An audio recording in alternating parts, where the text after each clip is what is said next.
So hi, welcome to वृतास vlog. मी चालली कोकणात, म्हणजेच माझ्या गावी.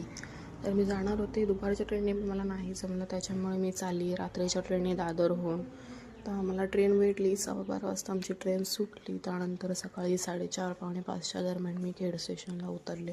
चाललो होतो शिमग्यासाठी, पालखीसाठी. खरं तर होळी झाली होती, पण पालखी येणार होती, त्यासाठी चाललो होतो आम्ही.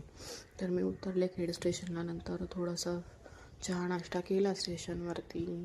मग नंतर खेड स्टेशनच्या बाहेर आले. म्हटलं वाव, किती सुंदर वाटतं आहे खेड स्टेशन. छान वाटत होतं पहाटेचा नजारा बघायला. मग आम्ही गेलो तिकडून मेन हायवेला वरती गेलो, कारण तिकडे माझी आजी आणि काका भेटणार होते.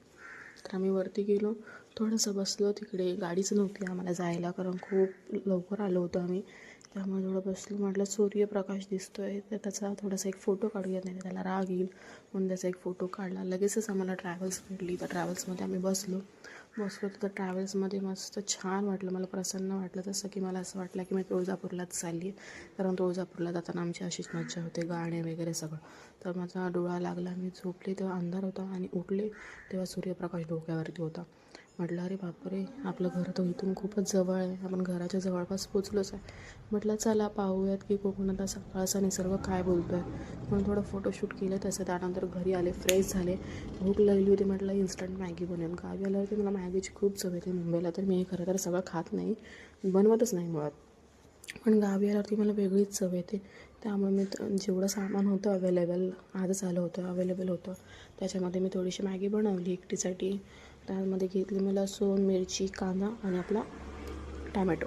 त्यानंतर मग त्याच्यात टाकली मॅगी मसाला वगैरे सगळं टाकलं, पाणी टाकलं, त्याला थोडंसं वाफवून घेतलं, शिजवून वगैरे घेतलं. नंतर मग मी खायला घेतलं. म्हटलं वाव, किती सुंदर लागते मॅगी. तुम्ही पण खरंच एकदा अशी नक्कीच मॅगी बनवून बघा. कोकणातल्या चुलीवरती गावी ही अशीच मॅगी बनवली जाते, अशाच पद्धतीची, आणि ती खायला अप्रतिम लागते. खूप छान वाटते खायला. मॅगी झाली माझी तयार. मग त्याचे केलं थोडंसं फोटोशूट. म्हटलं जरा टेस्ट करून बघूयात. तर टेस्टला इतकी सुंदर होती, इतकी अप्रतिम होती की खूपच छान वाटलं मला खाताना. नंतर मी 12 वाजता झोपले. ते संध्याकाळी उठले 5 वाजता. उंबरठ्यात बसले तर म्हटलं वाव, किती सुंदर वाटतो आहे नजारा. मस्त हवा चालू होती, थंडगार हवा चालू होती. तुम्हाला झाडं बघून दिसत असेल किती छान वाटतंय. मग त्याच्यानंतर मी म्हटलं बघूयात माझा चेहरा काय बोलतो आहे. बघितलं तर माझे डोळे खूप सुजले होते. माझी झोपच पूर्ण झाली नव्हती, एवढा वेळ झोपले तरी. मग वाडीत गेलो थोडंसं फिरायला, मी आणि मम्मी. नंतर मग परत माझ्या घरी परतले. तर हे आहे माझं सुंदर असं घर. खूप छान वाटतं. हे आहे आमचं नवीन घर. जुनं घर आमचं त्या साईडला आहे. तर मग कसा वाटला माझा कोकणातला फर्स्ट व्लॉग नक्कीच सांगा. थँक्यू.